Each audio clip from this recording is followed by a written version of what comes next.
বিসমিল্লাহির রহমানির রহিম। আসসালামু আলাইকুম।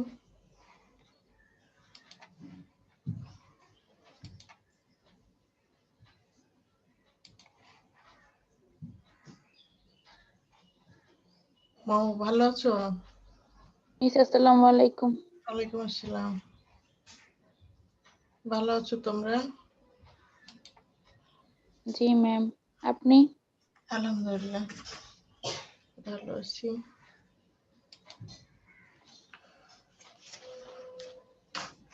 আচ্ছা, আজকে আমরা পড়ব হলো প্রথম পত্রের সপ্তম অধ্যায়, তাই না? বলো। জি ম্যাম। বই আছে সবার কাছে? বই বের করেছো? জি ম্যাম। হ্যাঁ। আচ্ছা, আমি একটা স্ক্রিন শেয়ার করি।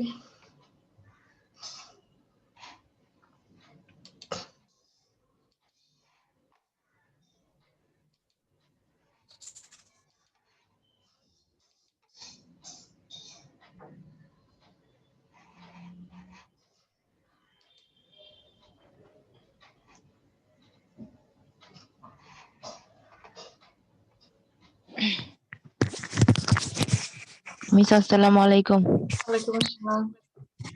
দেখতে পাচ্ছ বাবা, এই যে সপ্তম অধ্যায় বায়ুমণ্ডল, হাইড্রোস্ফিয়ার। জি মিস। এখান থেকে মূলত আমাদের সেকেন্ড ইয়ারের শুরু, তাই না? 6 অধ্যায় পর্যন্ত ফার্স্ট ইয়ারে পড়ছি আমরা, কিন্তু এই সপ্তম, অষ্টম, নবম এই তিনটা কিন্তু একবার পড়েছি আমরা, পড়েছি না? বলতো ইউটিউবে কলেজ বন্ধ হয়ে যাওয়ার পরে দেখেছিলে ক্লাসগুলো তোমরা, নাকি দেখা হয় নাই? বলো। জি মিস, দেখা হয়েছে তো। আচ্ছা, এখন এখান থেকে আমি আগের মতো একদম লাইন বাই লাইন গেলে শেষ করতে পারবো না, একটু উল্লেখযোগ্য অংশগুলো যাব, যেহেতু এটা রিভিশন। হ্যাঁ, ওকে আমরা মিস। আগেই জানি যে ভূপৃষ্ঠের কত শতাংশ বায়ুমণ্ডল? বায়ু মানে পানি। কত শতাংশ বলো? 71%। আসসালামু আলাইকুম। ওয়ালাইকুম আসসালাম। এখন এখানে থেকে আমরা যেটা পড়বো যে পানির উৎস, সাগর মহাসাগরে যে পানি আছে সেগুলো 97% পানি কিন্তু মানুষের পানির উপযোগী না। চিন্তা করো, 100% পানির মধ্যে 97% পানি কিন্তু মানুষের পানের উপযোগী না। এখানে মাত্র 3% পানি হলো স্বাদু পানি, যেটা কিনা মানুষের পানের উপযোগী। তো সরি, তো পানির যে প্রকারভেদ আছে সেখানে প্রথমে আছে ভূগর্ভস্থ পানি, গ্রাউন্ড ওয়াটার, যেটা ডিপ টিউবওয়েলের মাধ্যমে তোলা হয়, গ্রাউন্ড ওয়াটার। এখন এই পানির বন্টন, অর্থাৎ পানি কোথায় কোথায় আছে দেখো, বায়ুমণ্ডলেও কিন্তু পানি আছে। আমরা যখন আবহাওয়া জলবায়ুর উপাদান পড়েছি, বায়ুমণ্ডলের উপাদান, তখন পড়েছি না বলতো যে বায়ুমণ্ডলের পানি মানে জলীয় বাষ্প আকারে থাকে, পড়ছি? জি মিস। এই বায়ুমণ্ডলের পানির বৈশিষ্ট্যগুলো দেখো, বায়ুমণ্ডলের পানি সুষমভাবে ছড়িয়ে আছে।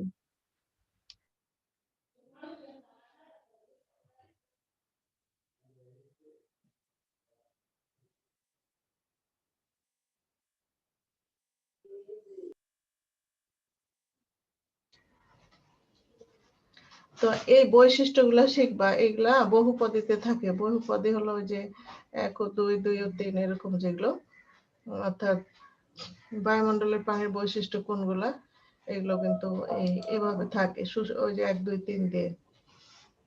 বায়ুমণ্ডলের পানিটা লবণ মুক্ত, অর্থাৎ স্বাদু পানি।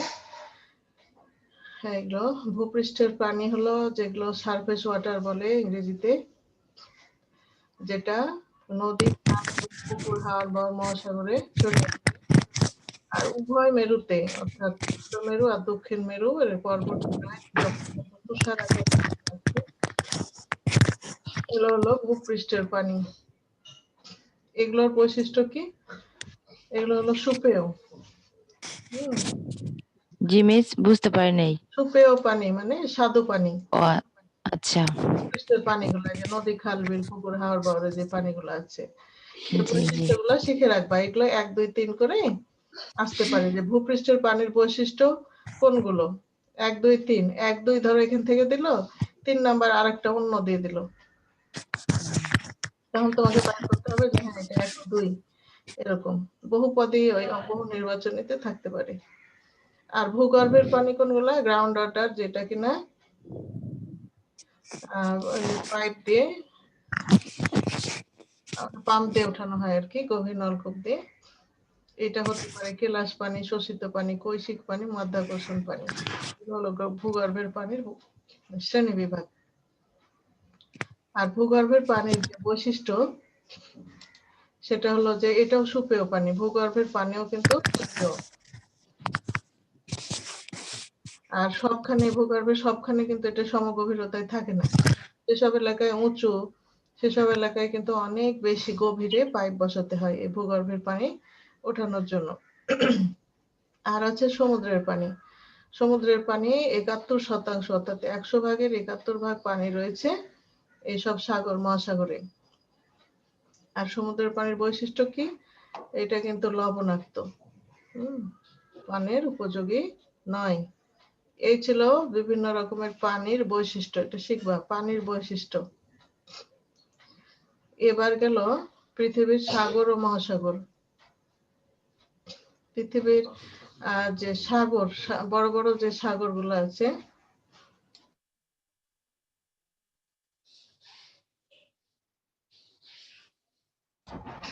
এখানে দেখো যে বড় বড় সাগরগুলা, এগুলো কিন্তু আমরা ক্লাসে ম্যাপে মনে হয় পড়েছিলাম, তাই না? তোমাদের খেয়াল আছে? দক্ষিণ চীন জি সাগর, জি ক্যারিবিয়ান মিস সাগর, না? জি আমাদের ক্লাসরুমে যে ম্যাপটা ছিল, দেয়াল মানচিত্র, সেখানে আমরা তোমাদের পড়েছিলাম ভূমধ্যসাগর, বেরিং সাগর, মেক্সিকো উপসাগর, ওকটক সাগর আর জাপান সাগর। তো এখন এখানে দেখি, এই দেখো এটা হলো দক্ষিণ চীন সাগর, এখানে এশিয়ার চায়না, দেখতে পাচ্ছ কি? জি মিস দক্ষিণ চীন সাগর কিন্তু সাগরগুলোর মধ্যে সবচেয়ে বড়। এরপরে আছে ক্যারিবিয়ান সাগর, এই দেখো এটা 2 আমেরিকার মাঝখানে। তারপর হ্যাঁ দেখতে পাচ্ছি। ভূমধ্যসাগর কোনটা? এই যে এটা, ইউরোপ আর আফ্রিকার মাঝখানে, এই যে ভূমির ভিতরে যে অনেকখানি প্রবেশ করে গেছে, এটা হলো ভূমধ্যসাগর। এরপরে এটা হলো বেরিং সাগর, তারপর আছে মেক্সিকো উপসাগর এখানে, তারপর আছে ওকটক সাগর এখানে, এই যে বেরিং প্রণালীর কাছে ওকটক সাগর। তারপরে আছে জাপান সাগর, এই যে জাপানের এখানে। এ হলো বড় বড় সাগরগুলা। সাগর কি মহাসাগর অপেক্ষা ছোট, স্থলভাগের সাথে অনেকটা সংশ্লিষ্ট এরকম। আর মহাসাগর কয়টা?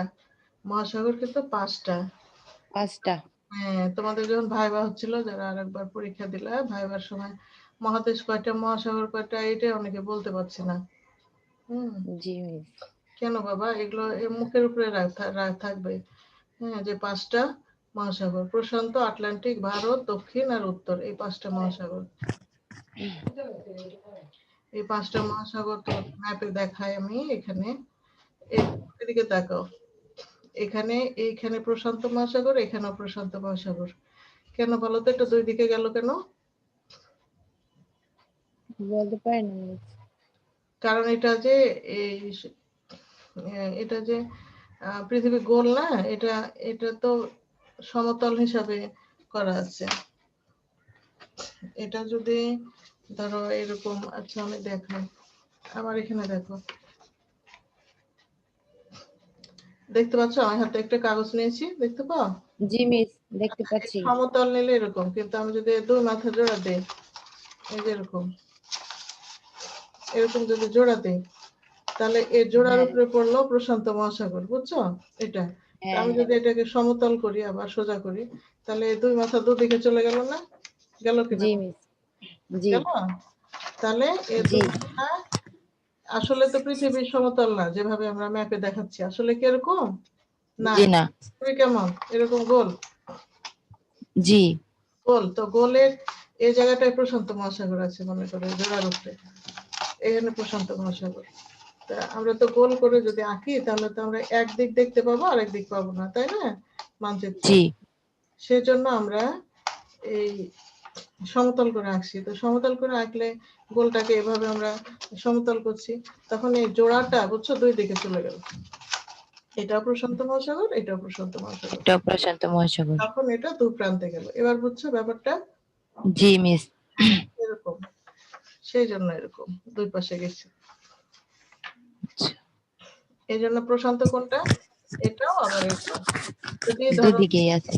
হ্যাঁ, যদি তোমাদের ভাইবা কিন্তু যেহেতু এটা প্র্যাকটিক্যাল সাবজেক্ট, ভাইবা ফেস করতে হবে, ভাইবা দিতে হবে। কোথায়? যেখানে বোর্ড হবে, যেখানে তোমাদের সেন্টার হবে। সেন্টার হয় সাধারণত বদরুন্নেসা মহিলা কলেজ। আগে বলেছি বদরুন্নেসা হলো ইউনিভার্সিটি কলেজ। ইউনিভার্সিটি কলেজ মানে ঢাকা ইউনিভার্সিটির আন্ডারে 7 কলেজ অধিভুক্ত। তার মানে কি অনেক বড় কলেজ না? 7 কলেজ, জি মিস। জি বড় কলেজ। এখানে কিন্তু অনার্স মাস্টার্স আছে ভূগোলের উপরে। তার মানে ওখানকার টিচাররা অনেক দক্ষ, অনেক ভালো করেন। তারা তোমাদের যখন প্রশ্ন করবেন যে প্রশান্ত মহাসাগর দেখাও, তখন দেখাবা হলো মানচিত্রে একবার এখানে দেখাবা, এবার এখানে দেখাবা। যদি বলে দুই দিকে কেন, কি বলবা? মিস, বলবো যে পৃথিবী তো গোল হওয়ার কারণেই। যেহেতু এটা সমতলে আঁকা হয়েছে, এজন্য গোল থেকে সমতলে আনার কারণে এটা দুই দিকে গেছে। দুদিকেই রয়েছে। হ্যাঁ, এটা জোড়া দিলে আবার একসাথে হবে, এটা গোল করলে। আচ্ছা, এই গেল প্রশান্ত মহাসাগর। হ্যাঁ, এরপর আছে আটলান্টিক। এই যে এটা আটলান্টিক কোনটা? এই যে এসের মতো দেখতে, এস মানে এরকম জি বাঁকায় আছে এসের মতো, এটা হলো আটলান্টিক। এরপর আছে ভারত মহাসাগর। ভারত মহাসাগর দেখো, এটা কিন্তু একদম সুমেরু পর্যন্ত যায়নি। ভারত মহাসাগর উত্তরে এশিয়া, আফ্রিকা, ওশেনিয়া এই 3টে মহাদেশ দিয়ে এটা ঘেরা রয়েছে। যদি বলে কোন মহাসাগর 3 দিকে স্থলভাগ দ্বারা বেষ্টিত, বলবে ভারত। কারণ ভারত মহাসাগর। কারণ এটা পূর্বে ওশেনিয়া, উত্তরে এশিয়া এবং পশ্চিমে আফ্রিকা। এ হলো ভারত মহাসাগর। তিনটা বড় বড় দেখো, প্রশান্ত, আটলান্টিক, ভারত। এরপর আছে উত্তর মহাসাগর, এই যে এটা, এই জায়গাটুকু জি মিস। মহাদেশগুলোর উপরে। আর দক্ষিণ মহাসাগর হলো এই যে নিচে। কত? এই 60 ডিগ্রি থেকে শুরু করে, এই 60 ডিগ্রি এখানে দেখতে পাচ্ছ 60 ডিগ্রি লেখা আছে। এই 60 ডিগ্রি থেকে জি শুরু করে নিচে 90 ডিগ্রি পর্যন্ত, মেরু পর্যন্ত এটা। এখানে কিন্তু কোনো সীমানা নাই, এটা মহাসাগর উন্মুক্ত। এখানে 60 থেকে 90 ডিগ্রি পর্যন্ত যে মহাসাগরটা, সেটা হলো দক্ষিণ মহাসাগর। এরপরে আয়তন ও গভীরতা। প্রশান্ত মহাসাগরের আয়তন হলো 16,62,00,000। এটা মনে রাখবা। আটলান্টিক প্রায় অর্ধেক, খেয়াল করো। 16 অর্ধেক কত? 8। 8 কোটি হ্যাঁ, 65,00,000। 65 লক্ষ। হ্যাঁ, এবার ভারত মহাসাগর কাছাকাছি 7,34,00,000। হ্যাঁ জি এগুলো তো সাধারণত বহু নির্বাচনীতে থাকে, তখন তোমার যদি সঠিক মনে নাও থাকে, তাও যাতে আন্দাজ করতে পারো যে প্রশান্ত হলো 16 কোটি, এটা মনে রাখবা। তাহলে এর অর্ধেক। তাহলে অন্যগুলো মনে থাকবে। 8 কোটি হলো জি মিস। আটলান্টিক, আর কাছাকাছি ভারত মহাসাগর হলো 7 কোটি। এই তিনটায় বড় বড়। তারপরে দক্ষিণ মহাসাগর 2 কোটি, উত্তর মহাসাগর সবচেয়ে ছোট 1,32,00,000। প্রশান্ত মহাসাগরের মধ্যে 5টি মহাসাগরের মধ্যে প্রশান্ত মহাসাগর সবচেয়ে বড়। এবং ম্যাগেলান নামে একজন নাবিক, তিনি কি করেন, যখন এই মহাসাগরে প্রবেশ করেন তখন দেখেন যে এখানে কোনো প্রকার ঝড় তুফান ছিল না। এই জন্য এটার নাম দেন প্রশান্ত মহাসাগর, অর্থাৎ শান্ত শান্ত মহাসাগর। আর এই মহাসাগর উপকূল অপেক্ষাকৃত অভগ্ন। অভগ্ন মানে মানে ভাঙা কম, মানে আঁকাবাঁকা কম, মানে সোজা উপকূল। বুঝতে পারছি। উপকূলটা টানা রেখার মতো, আঁকাবাঁকা নাই। এটাকে অভগ্ন বলে। ভগ্ন মানে ভাঙা, মানে ভাঙা নয়, ভাঙা জি নয়। মিস, একদম সোজা। হ্যাঁ, একদম সোজা। সোজা থাকা কিন্তু ভালো না। সোজা থাকলে কি হয় জানো, ওখানে বন্দর টন্দর করা যায় না, বন্দর পোতাশ্রয় এগুলো করা যায় না, মানে গভীর থাকে এটা। আর হ্যাঁ। আটলান্টিক আবার ভগ্ন। ভগ্ন হলে এরকম এরকম আঁকা বাঁকা থাকে, ওই বাঁকের ভিতরে বন্দর নির্মাণ করা হয়। বাঁক থাকলে ভালো। জি মিস। উপকূলও ততটা প্রশস্ত নাই, যেহেতু সোজা উপকূল, প্রশস্ত মানে চওড়া না, উপকূল হলো অত চওড়া না। আর কিছু খাত আছে, কিউরাইল খাত, ট্রাস্কারোরা খাত, আতাকামা খাত, এগুলো হলো ওই প্রশান্ত মিস মহাসাগরের খাত। খাত কি? খাত হলো গর্ত, সমুদ্রতলের নিচে আরো জি বেশি মিস। গর্ত। খাত মানে গর্ত। আটলান্টিক মহাসাগর গুরুত্বের দিক থেকে সবচেয়ে গুরুত্বপূর্ণ, মানে গুরুত্বপূর্ণ মানে ইম্পর্টেন্ট বলে না। জি মিস। কারণটা দেখায়, ম্যাপটা লাগবে আবার। এই দেখো, আটলান্টিকের এক পাশে হলো ইউরোপ, আর এক পাশে হলো আমেরিকা, দুটাই উন্নত মহাদেশ, তাই না? বলো জি মিস। উন্নত কিনা? হ্যাঁ, জি। এদের যে পণ্য আমদানি রপ্তানি বাণিজ্য, তারপর যুদ্ধ অস্ত্র, যে বিভিন্ন জিনিস বহন করার জন্য এই আটলান্টিক মহাসাগর ব্যবহার করা হয়। আর দুই উপকূলে দুটো উন্নত দেশ, এই জন্য আটলান্টিক মহাসাগরের গুরুত্ব সবচেয়ে বেশি। অনেক বেশি। তাহলে আয়তনের দিক থেকে বড় হলো প্রশান্ত মহাসাগর, আর গুরুত্বের দিক দিয়ে হলো আটলান্টিক দিক মহাসাগর। দিয়ে হলো আটলান্টিক মহাসাগর। এটাও কিন্তু ভাইবার একটা প্রশ্ন, যে ভাইবা তোমাদের ভূগোল প্র্যাকটিক্যাল কত? 25? জি মিস। এক পাটে 25 আর এক পাটে 25, 50। 50 মার্ক তো কম না, হ্যাঁ? এই 50 জি। মার্ক তোমাদের ওই প্র্যাকটিক্যাল গুলো পরীক্ষায় ড্রয়িং করতে হবে। তারপরে যে খাতা করো, যে আমাকে যে করায়, মেন খাতা আবার ভাইবা, এই সব মিলে 50 পাবা। এই জন্য এটার জন্য একটা ভালো প্রস্তুতি থাকা দরকার। আচ্ছা, এরপর আছে ভারত মহাসাগর। ভারত মহাসাগর হলো দক্ষিণ দিকে প্রশস্ত, আর এটার ওই যে দেখালাম 3টা মহাদেশ, পূর্বে জি ওশেনিয়া, মিস। তারপরে উত্তর এশিয়া এবং পশ্চিমে আফ্রিকা। আফ্রিকার একটা দ্বীপ আছে যে মাদাগাস্কার দ্বীপ। আচ্ছা, আবার দেখে এ দেখো, এটা মাদাগাস্কার দ্বীপ। এই দ্বীপটার নাম, অনেক বড় একটা দ্বীপ। এটাই বলছে যে ভারত মহাসাগরে পশ্চিমে একটা বড় দ্বীপ আছে, এটার নাম মাদাগাস্কার। মাদাগাস্কার।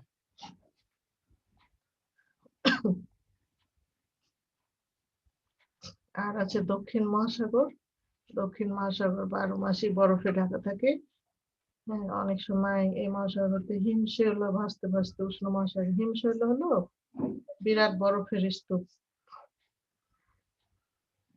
যে তোমরা টাইটানিক সিনেমা যারা দেখেছো, বড় একটা আহ বরফে ধাক্কা খায় না, দেখেছো কেউ? জি মিস।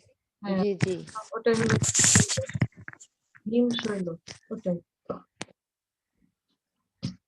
উত্তর মহাসাগর যেটা, সেখানে 12 মাসই বরফে ঢাকা থাকে, এটাও ছোট একটা মহাসাগর। এরপরে একটা ব্যবহারিক চলে আসছে। এই ব্যবহারিকটা কিন্তু আমি করিয়েছিলাম, তোমাদের মনে আছে? করেছিল কিনা বলো দেখি। আমি আরেকবার জি মিস। মনে করে দিই। দেখো, এই সবটিকে যোগ করতে হবে, বুঝছো? হ্যাঁ, মহাসাগরের আয়তন পাই চিত্র বলে একটা চিত্র, আয়তন গুলো যোগ করে হবে 35,96,96,00,000। এটাই হলো এটা, 35.96 কোটি আয়তন সমান 360 ডিগ্রি। একটা বৃত্ত গোল আঁকলে বৃত্তের পরিধি কত? 360 ডিগ্রি। তো মোট আয়তনটা হলো 360 ডিগ্রি। তাহলে একে কত, আর এই 16.62 এটাতে কত? পরে 166.39। এভাবে প্রত্যেকটা বের করে নিতে হবে। আটলান্টিকও মোট আয়তন সমান 360 ডিগ্রি, একে কত, আর এই যে 8.65 এতে কত। এভাবে ডিগ্রি গুলো বের করে গোল একটা এঁকে চাঁদা বসে বসে কেটে নিতে হবে। এটা তোমাদের করিয়েছিলাম, ইউটিউবে এখনো থাকার কথা। সপ্তম অধ্যায়ের প্র্যাকটিক্যাল তোমরা বের করে আবার দেখো, করে ফেলো। কে কে করেছো এখানে আমাকে একটু বলো তো, কেউ কি করেছো আজকে যারা ক্লাস করছো? কেউ করো নাই? তাসিম, প্রত্যাশা, জি ম্যাম। করেছো এটা? ম্যাম এটা তো করি ওই সেটা করা হয়েছিল, গ্রাফটা করা হয়েছিল। না, গ্রাফিক পাই চিত্রটা করেছো কিনা এটা? কিছু করা হয়নি। তাহলে এটা আবার ইউটিউবে সার্চ দিবা, সুন্দর করে করানো আছে এটা। এটা আগামী ক্লাসে আমাকে বলবা কে কে কে কে পেয়েছো এবং করেছো। হ্যাঁ, পারবা? জি মিস। এটা তোমাদের হোমওয়ার্ক থাকলো, লিখে রাখো যে সপ্তম অধ্যায়ের এই পাই চিত্র। এটা কিন্তু মূল খাতায় করতে হবে। প্রথমে রাফ খাতায় করে আমাকে বলবা, দেখাবা যে ম্যাডাম হয়েছে কিনা। এখানে ক্যামেরা অন করে দেখালে হবে খাতাটা, Okay, miss. দেখলে বুঝতে পারবো। এবার দেখো সমুদ্র তলদেশের ভূপ্রকৃতি, অর্থাৎ সমুদ্রের তলে কি কি আছে। এখানে দেখো সমুদ্রের তলদেশ কিভাবে মাপা হয়, সমুদ্রের গভীরতা। আগে কি করতো জানো, যা প্রাচীনকালে জাহাজ থেকে একটা তারের মাথায় ভারী জিনিস বাঁধতো, দিয়ে পানির নিচে ফেলতো, যত দূরে যায় ওটা পরে মাপা হতো। কিন্তু বর্তমানে শব্দ তরঙ্গের সাহায্যে সমুদ্রের গভীরতা মাপা হয়।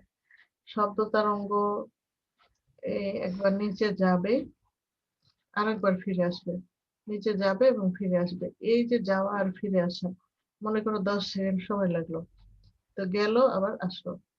10 সেকেন্ডকে 2 ভাগ করবে, এই যে সময়ের দরকার হয় সেই সময়কে 2 ভাগে ভাগ করে সমুদ্রের গভীরতা নির্ণয় করা হয়। শব্দের গতি, বুঝিনি, আরেকবার বুঝাবেন। এখানে শব্দ সৃষ্টি করা হয় জাহাজ থেকে, তো শব্দটা ফিরে আসে আবার প্রতিধ্বনি হয়ে। হ্যাঁ, তো শব্দ সৃষ্টি করা এবং ফিরে আসা, মনে করো 10 সেকেন্ড সময় লাগলো, এটা তো দুবার গেল, একবার গেল একবার আসলো, কিন্তু গভীরতা তো একটাই না এখান থেকে এখানে। জি মিস। সেই জন্য সময়টাকে 2 ভাগে ভাগ করে, 5 সেকেন্ড 5 সেকেন্ড, তো 5 সেকেন্ডে যত দূর যেতে পারে সেটা হলো গভীরতা। এই যে দেখো এখানে উদাহরণটা দেখো, ধরা যাক একটি শব্দ তরঙ্গ 8 সেকেন্ড পরে সেখানে ফিরে আসে, তাহলে গভীরতা হলো 8/2 4 সেকেন্ড ধরা হবে, অর্ধেক। ফিরে আসাটা ধরা হবে না। আর প্রতি সেকেন্ডে যায় হলো 1475 মিটার, তাহলে 4 দিয়ে গুণ করো, 5900 মিটার। সহজেই গভীরতা মাপা যায় এভাবে। এবং গভীরতা মাপার যে যন্ত্র সেটার নাম হলো ফ্যাদোমিটার। সমুদ্রের গভীরতা মাপার যন্ত্রের নাম ফ্যাদোমিটার। আচ্ছা, সমুদ্রের যে তলদেশে যে ভূমিরূপ আছে সেটাকে প্রধানত 4 ভাগে ভাগ করা যায়। সেটা হলো মহীসোপান, মহীঢাল, গভীর সমুদ্র সমভূমি এবং গভীর সমুদ্র খাত।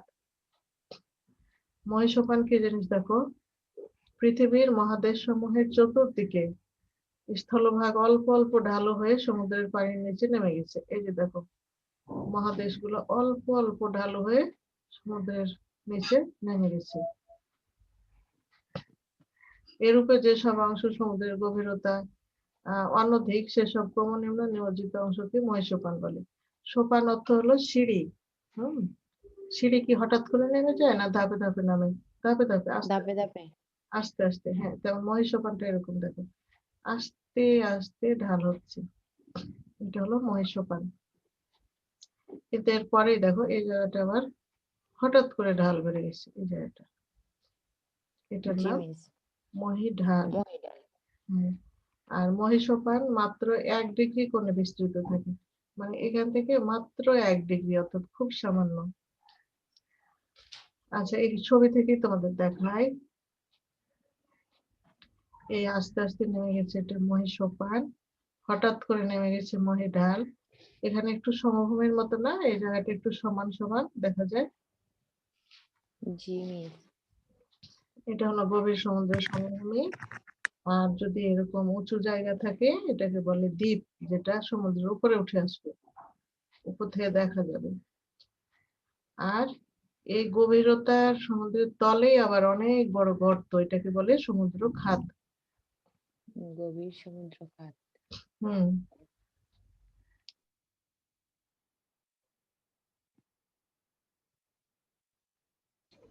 একটু আগে যে জিজ্ঞেস করছিলা যে সমুদ্র খাত কি, জি মিস। এটাই হলো সমুদ্র খাত, যে সমুদ্রের তলদেশে গভীর গর্ত, গভীর সমুদ্রের সমভূমি, এই যে এরকম নিমজ্জিত পাহাড়। তোমরা কি আগে মনে করতা যে সমুদ্রের তলদেশে একদম এরকম সমান? বলো তো। জি না মিস। হ্যাঁ, এরকমই মনে হতো, কিন্তু দেখো সমুদ্রের তলেও কত রকমের বৈচিত্র্য। এখন এই যে মহিষপান, এটা দুই ভাগে ভাগ করা যায়, একটা তটদেশীয় অঞ্চল, একটা ঝিনুক অঞ্চল। তটদেশীয় অঞ্চল হলো যে অঞ্চলে জোয়ার ভাটা ওঠানামা করে, মনে করো এই পর্যন্ত জোয়ারের পানি আসে আবার এই পর্যন্ত নেমে যায়, ওটা হলো তটদেশীয় অঞ্চল। আর ঝিনুক অঞ্চল হলো ওই জোয়ার ভাটা যতটুকু আসে তার পরে থেকে, মানে মহিঢালের দিকে আরেকটু আগিয়ে, এটা হলো ঝিনুক অঞ্চল। তো সবখানে কিন্তু এই মহিষপানটা প্রশস্ত না, সবখানে কোথাও কোথাও সংকীর্ণ। যেমন ধরো এই ইউরোপ মহাদেশের কাছে ওইখানে কিন্তু মহিষপানটা অনেক বিস্তৃত। মহিষপান বিস্তৃত মানে বেশি, মহিষপান বেশি থাকলে কি হয় জানো, ওই গভীরতা কম থাকে সমুদ্রের, তখন এখানে খনিজ সম্পদ আহরণ করা যায়, তারপরে গভীরতা কম থাকলে এখানে মাছ শিকার করা যায়, প্রচুর মাছ পাওয়া যায় গভীর অঞ্চলে। এই জন্য ইউরোপ এই মৎস্য শিকারে বা এই যে ধরো তেল গ্যাস খনিজ উত্তোলনে এরা এগিয়ে আছে, মানে তাদের সমৃদ্ধির একটা কারণ হলো বিস্তৃত মহিষপান। এরপরে আসছে মহিঢাল। হ্যাঁ, মহিঢাল হলো মহিষপানের পর থেকে শুরু, এই যে এই ঢালটাই হলো মহিঢাল। আর মহিঢালের পরে গভীর সমুদ্রের সমভূমি আর গভীর সমুদ্রের খাত। এই গভীর সমুদ্রের খাতের মধ্যে দেখো মারিয়ানা খাত হলো সবচেয়ে গভীর, প্রশান্ত মহাসাগরে। আটলান্টিক মহাসাগরে আছে পোর্টোরিকো খাত। এখন দেখো এইগুলো খাতগুলো কোন মহাসাগরে কোনটা, এটা মনে রাখতে হবে। মারিয়ানা খাত কোন মহাসাগরে অবস্থিত, লিখতে হবে কি প্রশান্ত মহাসাগরে। এবার পাঠ 5-এ আছে বঙ্গোপসাগরের তলদেশের ভূমিরূপ, অর্থাৎ বঙ্গোপসাগরের নিচে কি কি আছে। বঙ্গোপসাগর কোথায়? বাংলাদেশের দক্ষিণে, দক্ষিণে। হ্যাঁ, ভারত মহাসাগরের একটা অংশ। তো বঙ্গোপসাগর, এখানে আমরা লাইন বাই লাইন যাব না, ওই যে অনেক পলি মাটি কিন্তু বঙ্গোপসাগরে যে জমা হয়, প্রায় 17,000 মিলিয়ন। কারণ এই যে বাংলাদেশ, তোমরা জানো বাংলাদেশে যে এই জায়গায় বঙ্গোপসাগরটা, এখানে বাংলাদেশের অনেক নদী, এই নদী অনেক পলি বহন করে নিয়ে যে বঙ্গোপসাগরের তলদেশে জমা করে। বঙ্গোপসাগরের আয়তনটা লাগবে 22 লক্ষ বর্গ কিলোমিটার আয়তনের মধ্যে। এবং এখানকার একটা উল্লেখযোগ্য বৈশিষ্ট্যগুলো পড়বা, এই যে এখানে দেখো সোয়াচ অফ নো গ্রাউন্ড নামে একটি গভীর গিরিখাত আছে। সোয়াচ অফ নো গ্রাউন্ড কি নাম বলো, একবার উচ্চারণ করো। স্বচপ্ন গ্রাউন্ড। এটা এই যে বাংলাদেশ দেখছো, এইখানে এই মাঝখান বরাবর লম্বা হয়ে একটা খাত আছে। খাত মানে কি, গর্ত। এটার নাম হলো সোয়াচ অফ নো গ্রাউন্ড। হ্যাঁ, এটা গিরিখাত, মানে একটু পাহাড় পাহাড় উঁচু নিচু আছে, তার মধ্যে আবার গর্ত আছে। 90 ডিগ্রি পূর্ব শৈলশিরা, অর্থাৎ শৈলশিরা হলো নিমজ্জিত পাহাড়, মানে পানির নিচে ডুবে থাকে এরকম পাহাড়। দেখাই তোমাদের ওই ছবিটা থেকে, এই যে দেখছো এখানে, এটা কিন্তু উঁচু জি জায়গা, মিস। হ্যাঁ, পাহাড়ের মতো হয়ে আছে, কিন্তু কি পানির নিচে ডুবে আছে। ডুবে থাকাকে বলে নিমজ্জিত হওয়া। তাই নিমজ্জিত পাহাড় এই যেটা, ওটাকে বলে শৈলশিরা। কি বলে? শৈলশিরা। শৈলশিরা বলে। তো এই 90 ডিগ্রি শৈলশিরা এখানে আছে, মানে 90 ডিগ্রি অক্ষাংশ বরাবর, এবং কতিপয় নিমজ্জিত চরাভূমি, অর্থাৎ একটু উঁচু উঁচু জায়গা, চরাভূমি উঁচু জায়গা নিমজ্জিত অর্থাৎ ডুবে আছে। তো সবচেয়ে গুরুত্বপূর্ণ হলো সোয়াচ অফ নো গ্রাউন্ড। আর বঙ্গোপসাগর তলদেশের গুরুত্বটা কি, এখানে নানা ধরনের মাছ পাওয়া যায়। তোমরা জানো ট্রলারে করে অনেক মাছ ধরতে যায় জি মিস। উপকূলীরা বঙ্গোপসাগরে। আবার তেল, গ্যাস, খনিজ সম্পদের ভান্ডার এটা। এই গেল বঙ্গোপসাগর। তাহলে এতক্ষণ আমরা কি কি পড়লাম বলো, একবার মনে করে নিই। প্রথমে পড়লাম পানির বৈশিষ্ট্য, বায়ুমণ্ডলের পানি, তাই না? একটু বলো জি আমার মিস। সাথে। ভূগর্ভের পানি, এগুলো পানির বৈশিষ্ট্য পড়লাম। মহাসাগরের পানি, তারপরে কি ছিল?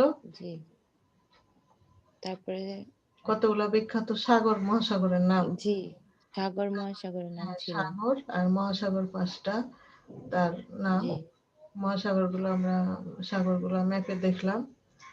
তারপর জি, কিছু পাঁচটির বৈশিষ্ট্য পড়লাম। সাগরের তলদেশ, তলদেশে কি কি আছে? 4 প্রকার ভূমিরূপ আছে: মহীসোপান, মহীঢাল, গভীর সমুদ্রের সমভূমি আর গভীর সমুদ্র খাত। গিরিখাত। হ্যাঁ, গভীর সমুদ্র খাত, গিরিখাত বলা যাবে না, গভীর সমুদ্র খাত। গিরিখাত বলা সরি হচ্ছে মিস। তোমার এতে বঙ্গোপসাগরে এসে। আচ্ছা, এরপরে আমরা প্রশান্ত বঙ্গোপসাগরের কিছু বৈশিষ্ট্য বললাম। তার মধ্যে প্রধান বৈশিষ্ট্য হলো Swatch of No Ground. Swatch of No Ground. Ground. আর 90 ডিগ্রি পূর্ব শৈলশিরা। শৈলশিরা কি? নিমজ্জিত উচ্চভূমি। আচ্ছা, রিভিশনটা আমার দ্রুত করা দরকার তোমাদের, হ্যাঁ, কারণ জি মিস। তোমরা মনে হয় বেশি সময় পাবা না। 15 তারিখের পরে হয়তো শীতকালীন ছুটি হিসাবে কদিন ক্লাস বন্ধ থাকতে পারে। হ্যাঁ, আমি শিওর না, নিশ্চিত না, তবে থাকতে পারে। ঘোষণা পাবা তোমরা নিশ্চয়। তারপরে কিন্তু পরীক্ষা হবে। কি পরীক্ষা? টেস্টের মতো একটা পরীক্ষা। সেই জন্য আমি দ্রুত রিভিশনটা করে দিতে চাচ্ছি। বুঝতে পারছো? জি মিস। মিস এই এক্সামটা কি জানুয়ারিতে হবে? সম্ভাবনা আছে, হ্যাঁ। নোটিশ পেয়ে যাবা। আমি তোমাদের একটু, যাতে তোমরা পড়ালেখা করো, এই জন্য আগে থেকে বলে রাখলাম। যেহেতু তোমরা পরীক্ষা ছাড়া প্রমোশন পাওনি, পেয়েছো কি বলো? পেয়েছো সেকেন্ড ইয়ারে? জি না, না মিস। তাহলে ফর্ম ফিল আপের আগে অবশ্যই তোমাদের পরীক্ষা দিয়ে ফর্ম ফিল আপ করতে হবে। এবং এখানে কিন্তু এই যে নো মিস। এবং এই যে টেস্ট পরীক্ষা 3 বার দেওয়ার সুযোগ পাওয়া যাবে না। কারণ টেস্ট পরীক্ষার একটা ডেট দেয় যে এত তারিখের মধ্যে ফর্ম ফিল আপ করতে হবে। তখন মনে করো ফার্স্ট টাইম যারা পাস করলা তারা ফর্ম ফিল আপ করলা, পরে যে সেকেন্ড টাইম, থার্ড টাইম, এতক্ষণ সময়ই নাই, শেষ। ফর্ম ফিল আপ করতে পারে না, কিন্তু অনেকে কান্নাকাটি করে কলেজ থেকে যায়। বুঝছো? জি কি মিস। করতে হবে বললাম? এক চান্সে পাস করতে হবে। এবং সিলেবাসও কিন্তু বড়, পুরা বই। এই জন্য পড়ো বাবা, হ্যাঁ, ভালো করে পড়ো। ফর্ম ফিল আপটা অবশ্যই কঠিন। টেস্ট বোর্ড থেকে নির্দেশনা থাকে যে যারা টেস্টে অ্যালাউ হবে না তারা ফর্ম ফিল আপ করতে পারবে না। আচ্ছা, আর অটো পাস তো মিস এটা তো ওই যে বারবার মিস হবে এটা না। তো অনলাইনে যেভাবে পরীক্ষা দিয়েছিলাম এভাবেই তো হবে নাকি কলেজে যাই হবে মিস? ওইটা অবস্থার উপরে নির্ভর করবে। অবস্থা যদি এরকমই থাকে তো অনলাইনে হবে, আর যদি আল্লাহর রহমত ভালো হয় তাহলে কলেজে হবে। এই জন্য গোটা বই, গোটা সিলেবাসের উপর প্রস্তুতি নাও। বোর্ড প্রশ্নগুলো দেখো কেমন হয় আর পড়ো। আর আর দেরি করার সময় নেই। আচ্ছা, সময় একটু কাছে দেখো আসছে। প্রশান্ত মহাসাগরের তলদেশ। প্রশান্ত মহাসাগর দেখতে কিন্তু একটি ত্রিভুজের মতো বৃহদাকার। ওই যে 2 দিকে চলে গেল ম্যাপে, ওইটা এটা ত্রিভুজের মতো, এটা খেয়াল করবা। আর প্রশান্ত মহাসাগরের তলদেশে কি কি আছে ছবিটা দেখলে বুঝে যাবো। এই দেখো প্রশান্ত মহাসাগরের তলদেশ, একটুখানি দেখো। এটা দেখতে ত্রিভুজের মতো না? বলতো জি ত্রিভুজের মতো মিস। কিনা? হ্যাঁ, এরকম। এখানে উল্লেখযোগ্য হলো এই আলুসিয়ান খাত। খাত মানে গর্ত, আগে বলেছি। তারপরে মারিয়ানা খাত, এটা কিন্তু সব পৃথিবীর সব থেকে গভীর খাত। মানে যত সব সাগর মহাসাগর আছে সবচেয়ে গভীর খাত কোনটা বলো? মারিয়ানা খাত। এরপর হচ্ছে জাপান খাত, তারপরে টোঙ্গা খাত, ফনিক্স খাত, এগুলো হলো প্রশান্ত মহাসাগরের খাত। আর শৈলশিরা আছে, দ্বীপ দ্বীপপুঞ্জ আছে, জাপান, কিউরাইন, ফিলিপাইন, এগুলো হলো দ্বীপ। এই যে খাতের কথা দেখো, মারিয়ানা খাত, টোঙ্গা খাত। আর প্রান্তদেশীয় সাগরের মধ্যে আছে জাপান সাগর, পিচ সাগর, পূর্ব চীন সাগর, এই সাগরগুলো হলো এর পাশে আছে। তাহলে আজকে আমার মনে হয় এই পর্যন্ত, প্রশান্ত পর্যন্তই থাক। তোমাদের রোল কলটা নিয়ে নিই চট করে। প্রশান্ত পর্যন্ত পড়বা আর ওই প্র্যাকটিক্যালটা করবা। হ্যাঁ, ওকে মিস। আচ্ছা, আমাকে বলো 1 থেকে 10 কে কে আছে? 1 থেকে 10 তাড়াতাড়ি বলো।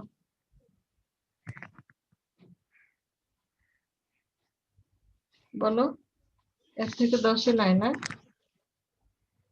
1 থেকে 10 নাই। 11 থেকে 20 বলো। 11 থেকে 20 ও কেউ নাই? কেমন হলো? 20 থেকে 30 বলো কে কে আছে? 15। সুলতানা জাহান সিমি। আচ্ছা, এরপর আর কে আছো 20 পর্যন্ত?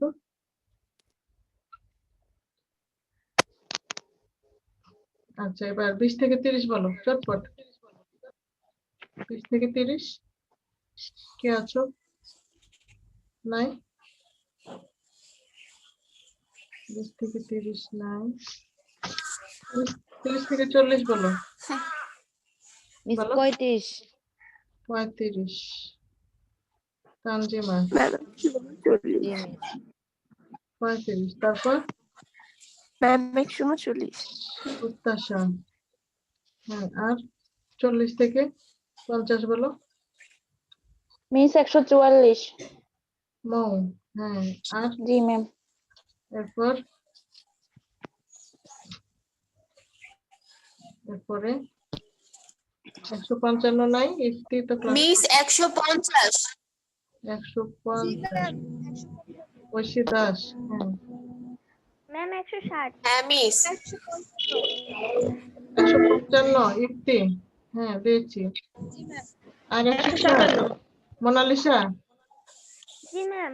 কাসমা আছো না? 157। হ্যাঁ, কাসমা আছো। এবার বলো, আমার কাছে কোনো প্রশ্ন থাকলে বলো। ম্যাম 111 দিয়েছেন? 111 ইতি আক্তার। জি ম্যাম। না, তখন তো বলো নাই 111। ম্যাম বলছিলাম, হয়তো শোনা যায়নি। ও 111, আচ্ছা দিলাম। আচ্ছা, এই অধ্যায়ের আর কি বাকি থাকলো? আটলান্টিক। আটলান্টিকের পরে কি আছে দেখি তো একটু। ম্যাম 115 দিয়েছেন। আটলান্টিক আর ভারত দুইটা মহাসাগরের তলদেশ। আচ্ছা, এটা পরের দিন পরে দেব। আর কি আছে? পানি চক্র। তারপরে শেষ। ঠিক আছে, আজকে তাহলে আমরা পড়লাম বিভিন্ন রকম পানির বৈশিষ্ট্য, তারপরে বিভিন্ন সাগর মহাসাগর, সমুদ্র তলদেশের ভূমিরূপ, আর প্রশান্ত মহাসাগরের তলদেশ। প্রশান্ত মহাসাগরের তলদেশটা আরেকবার দেখো, এই ছবিটা আরেকবার দেখো। এই হলো তলদেশ, এই কালো যে রং দেয়া সেগুলো হলো খাত, আর এগুলো হলো বিভিন্ন দ্বীপ, আলবাট্রস মালভূমি, শৈলশিরা। শৈলশিরা হলো পানির নিচে নিমজ্জিত উচ্চভূমি। আচ্ছা, আজকের মতো শেষ করি তাহলে। ওকে মিস, আসসালামু আলাইকুম। মিস আসসালামু আলাইকুম। ওয়ালাইকুম আসসালাম। কোন রকম অসুবিধা হলে আমাকে বলিও। হ্যাঁ, জিজ্ঞেস করবা। ওকে মিস। হ্যাঁ, পড়ে দেখো, এই অধ্যায়টা পড়ো, পুরো অধ্যায়টা পড়বা। আর ওই যে পাই চিত্রটা প্র্যাকটিক্যাল রাফ খাতায় আঁকবা। তারপরে আমাকে অসুবিধা বলবা, আমি সেখানে বুঝিনি বা এটা করতে পারছি না, কেমন? আমি দেখিয়ে দেবো। ঠিক আছে মিস। আর সিরিয়াসলি পড়ো, যেটা পড়বা যাতে মনে থাকে। জানুয়ারিতে কিন্তু হতে পারে, এতদিন তো তোমাদের ধরো ফর্ম ফিল আপ পর্যন্ত হয়ে যেত স্বাভাবিক অবস্থা থাকলে। হুম। আর অবশ্যই পরীক্ষা হবে কিন্তু ফর্ম ফিল আপের আগে টেস্ট পরীক্ষার মতো। এখন গোটা বই পড়ে ফেলো। ভূগোল তো আমরা রিভিশন করছি। অন্যান্য সাবজেক্ট কেমন প্রস্তুতি তোমাদের? ভালো? সব সাবজেক্ট শেষ হয়েছে সিলেবাস?